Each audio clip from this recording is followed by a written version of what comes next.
नमस्कार। Life happiness का blog channel में स्वागत है। अगर आप हमारे नए मित्र हैं तो चैनल को सब्सक्राइब करके ऑल बटन प्रेस ज़रूर कर लीजिएगा ताकि आपको हमारे हर एक वीडियो का नोटिफिकेशन मिले और आप हमारे हर एक वीडियो का आनंद ले सकें। तो चलिए आज की कहानी शुरू करते हैं। मम्मी जी, मेरी माँ को हार्ट अटैक आया है। भैया भाभी भी घर पर नहीं रहते हैं, ऐसे में उनकी देखभाल कौन करेगा। बस 2 दिन के लिए माँ जी, 2 दिन के लिए मायके जाने दीजिए ना। आज का सारा काम कर दिया है हमने, अब आपका रूम भी साफ कर दिया है माँ जी, खाना भी तैयार कर दिया है हमने। पापा का फ़ोन आया था, बहुत रो रहे थे वो, हमसे देखा नहीं जा रहा है। कह रहे थे मम्मी हमें बहुत याद करती है। मेरा भी मन शांत नहीं है मम्मी जी, मन करता है माँ से जाके मिल आऊँ। बस 1-2 दिन की ही तो बात है, मैं जल्दी से घर आ जाऊँगी। बहू, तुम्हारी माँ कोई महारानी है क्या जो उन्हें हार्ट अटैक आया तो तुम उनसे मिलने जाओगी। भिखारन की औकात ही क्या है। तुम्हारे घर की क्या हालत है मुझे सब पता है। एक ही कमरे में माँ बाप भाई बहन और उनका सारा कबाड़ा, और खाना पीना भी तो वहीं बनता है ना, उसी कमरे में। ना ना ना, ऐसे में मैं अपने पोते को वहाँ लेकर नहीं जाने दे सकती। ऐसे में मैं तुम्हें अपने पोते को लेकर वहाँ नहीं जाने दे सकती। इन्हें कहीं कोई इन्फेक्शन हो गया तो तुम सोचना भी नहीं मायके जाने की। माँ जी, आप मेरे माता पिता को भिखारी कैसे कह सकते हैं, यह शोभा नहीं देता। जैसे भी हैं वह मेरे भले ही पैसों से गरीब हैं, पर उनका दिल बहुत बड़ा है और उन्होंने जन्म दिया है हमें। हमें गरीब हो या अमीर, बच्चे के लिए उनके माता पिता भगवान से कम नहीं होते। माँ जी, आपने मेरा दिल तोड़ दिया उन्हें भिखारी कहकर। आपको अगर नहीं जाने देना है मायके तो आप साफ साफ कह दीजिए ना, बोल दीजिए हमें, पर उन्हें भिखारी मत कहिए माँ जी, यह बहुत गलत है। पता है, मेरी माँ कहती थी माँ और सासू माँ में कोई भी अंतर नहीं होता। तुम जितना मान सम्मान हमें देती हो, सासू माँ को भी उतना ही मान सम्मान देना। तभी निराश होकर रिंकू अपने कमरे में चली जाती हैं। अपनी माँ को याद करके ज़ोर ज़ोर से रोने लगती हैं। तभी उनके पति रमेश ऑफिस से घर आते हैं। अरे रिंकू, तुम्हें क्या हुआ? इतना ज़ोर ज़ोर से क्यों रो रही हो? देखो ना रमेश, माँ को हार्ट अटैक आया है। मैं 2 दिन के लिए मायके जाना चाहती हूँ, लेकिन माँ जी हैं कि जाने से इनकार कर रही हैं। अरे क्या कह रही हो रिंकू, माँ जी को हार्ट अटैक आया है? तुमने फ़ोन पर हमें पहले क्यों नहीं बताया? तब तो तुम्हें मायके ज़रूर जाना चाहिए। ऐसा करो, तुम जल्दी से रेडी हो जाओ, गुड्डू भी स्कूल से आता ही होगा, हम सब उनसे मिलने चलेंगे। कुछ ही देर में सभी लोग तैयार होकर घर से जाने लगते हैं। तभी रिंकू की सासू माँ, ये देखो चली भिखारन की बेटी भिखारन से मिलने। मेरे बेटे को भी अपने बस में कर रखी है।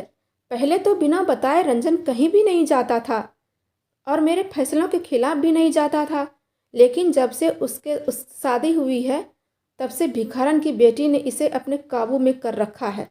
सुन लो, कान खोल कर सुन लो, अगर मेरे पोते को वहाँ कुछ हुआ ना तो मैं तुझे नहीं छोड़ूंगी। पता नहीं भिखारन के घर कुछ खाने पीने को होगा भी या नहीं। रुको, मैं अभी अपने पोते के लिए सामान पैक करती हूँ। उसे खाने को जो जो पसंद है वह सारा कुछ मैं तैयार करके देती हूँ।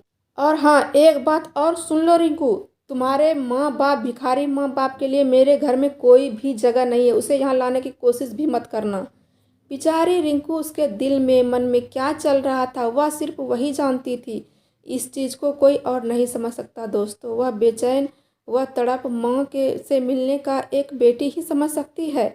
दरवाजे के बाहर बेचैन रिंकू भूखी प्यासी खड़े खड़े चक्कर खाकर गिर पड़ी। तभी रमेश उन्हें सहारा देते हुए कहते हैं, रिंकू तुम ठीक तो हो ना, अपना ध्यान रखा करो, सब ठीक हो जाएगा, चिंता मत करो, मैं हूँ ना तुम्हारे साथ। माँ की बातों का बुरा मत मानना, वो तो शुरू से ऐसी ही हैं। कुछ ही मिनटों में रिंकू और रमेश और उनका बेटा घर से निकल जाते हैं और लगभग 2 घंटे होने को चला है। रिंकू का मायका पास आ गया और इधर रिंकू की बेचैनी, माँ से मिलने की तड़प रमेश को देखा नहीं जा रहा था। तभी कहते हैं, रिंकू तुम घबराओ मत, मैं यहाँ जितना हो सकेगा ना मम्मी जी पापा जी के लिए सारी व्यवस्थाएं प्रबंध कर दूंगा, बस तुम अपने आप को संभालो। अगर तुम्हें इस तरह निराश देखेंगी मम्मी तो और भी वह कमज़ोर पड़ जाएंगी। ऐसे में फिर उन्हें कौन संभालेगा? इसलिए तुम अपने आप को संभालो। बातों ही बातों में स्टेशन आ जाता है। लड़खड़ाते हुए रिंकू ट्रेन से नीचे आ जाती है और वहीं रमेश अपने ससुराल वालों के लिए कुछ फल और मिठाइयाँ लेते हुए ससुराल पहुंच जाते हैं। वहां पहुंचते ही रिंकू और रमेश का दिल दहल जाता है। माँ छोटे मोटे अस्पताल से इलाज करवाकर अभी अभी घर पहुंची थी। उनके पिताजी उनके लिए भात और आलू का चोखा बना रहे थे। तभी रिंकू और रमेश सबको समझ आ जाता है कि बेचारे के पास इतना भी राशन पानी नहीं था कि कुछ ढंग का खाना बना सके। रिंकू अपने माँ बाप के पास जाती है। माँ, अब आप चिंता मत करो, मैं आ गई हूँ ना। भैया भाभी नहीं हैं घर में तो क्या हुआ, मैं सब संभाल लूँगी। चलो उठो, यह फल खा लो, तुम्हें अच्छा लगेगा। रिंकू की माँ अपनी बेटी का आवाज़ सुनकर भावनाओं के समंदर में बह जाती हैं। फिर कुछ देर बातें करके माँ बेटी दोनों का दिल हल्का हो जाता है। 2 दिन तक तो रिंकू अपने माता पिता की भरपूर सेवा करती है। अब उनका स्वास्थ्य भी अच्छा हो गया था। चलने फिरने और घर का काम सारा कुछ रिंकू की माँ धीरे धीरे करने लगी। एक दिन की बात है कि रिंकू की माँ कहती है, रिंकू बेटा, तुम्हें अब अपने ससुराल चले जाना चाहिए। मेरा क्या है, बस घर का थोड़ा बहुत काम धाम है, वो मैं धीरे धीरे कर लूँगी। वैसे भी हमें दवाई की नहीं, अपनों के प्यार की ज़रूरत थी। तुम जब से आई ना, हमें बहुत ही अच्छा लगा। हाँ माँ, वैसे भी रमेश कह रहे थे कि तुम्हारा जब भी मन करे ना तुम माँ से मिल आना। और एक बात बोलूँ माँ, पति के रूप में रमेश का साथ जब से मिला ना, मैं बहुत बहुत खुश हूँ। हाँ रिंकू बेटा, तुम्हारे प्रति रमेश का प्यार देखकर बहुत ही अच्छा लगता है हमें। मेरे दिल को बहुत तसल्ली मिलती है। तुम दोनों हमेशा हमेशा खुश रहो बेटा। एक माता पिता को और क्या चाहिए। लेकिन बेटा, तुम्हारी माँ, एक माँ और भी है, उनके प्रति तुम्हारा फर्ज उतना ही बनता है। तो ऐसा करो ना बेटा, तुम अब ससुराल चली जाओ। माँ, आप मेरी सासू माँ के लिए कितना अच्छा बोलती हैं, पर उनकी बातों से हमें बहुत दुख होता है माँ। कोई बात नहीं रिंकू बेटा, दुनिया में हर इंसान का सोच अलग होता है, उनकी बातों का बुरा मत माना करो। तो दोस्तों, ये थी आज की कहानी। आपको कैसी लगी कमेंट बॉक्स में बताइएगा। हर हर महादेव।